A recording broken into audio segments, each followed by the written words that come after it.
Да се промени начинот на одгледување на традиционалните аграрни култури, а не да се заменат со адаптирани на климатските промени, укажуваат експертите од Штипскиот универзитет Гоце Делчев. Промена на начините на кои што се одгледуваат културите, промена на средствата за заштита, раноградинарското производство во најголема мера се префрла од отворено во затворен простор, така да сме живи и здрави, па ќе видиме како ќе течат работите. Во секој случај мора да ги прифаќаме трендовите кои што ќе значат производство на храна со соодветен принос и со соодветен квалитет. Кои земји се на удар од материјална гледна точка на климатските промени? Малите држави, малите економии имаат многу помала импакт на климатските промени, но најчесто посиромашните држави се повеќе засегнати од климатските промени за разлика од побогатите држави, бидејќи имаат помалку и финансиски средства и други механизми да се справат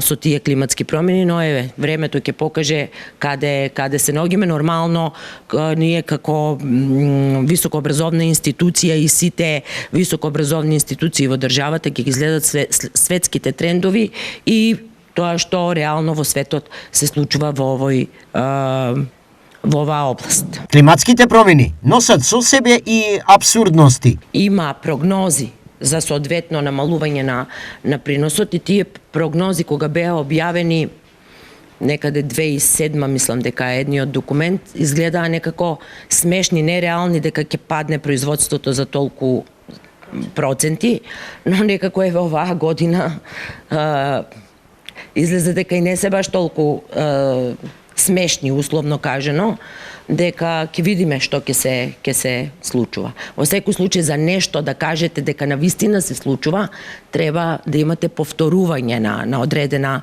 ситуација. Климатските промени, реалност и лимит. Ова е главната тема од планираната тридневна дебата на Земјоделскиот факултет при Штипскиот УГД, што започна денеска. Целта е усовршување и надградба на знаењата на студентите преку истражувања кои традиционално трета година поред се презентираат пред релевантните академски фактори и јавноста. Уште еднаш докажуваме како факултет дека интензивно работиме за студентите да се стекнат не само со теоретско и практично знаење, не само да посетуваат практична настава во компаниите, меѓутоа работиме и на нивната комуникација, на нивното слободен тек на нивната мисла, за да може полесно да се изразуваат, за кога ќе завршат, кога ќе бидат дипломирани инженери агрономи, да бидат комплетна личност која што ќе го најде местото на пазарот на труд.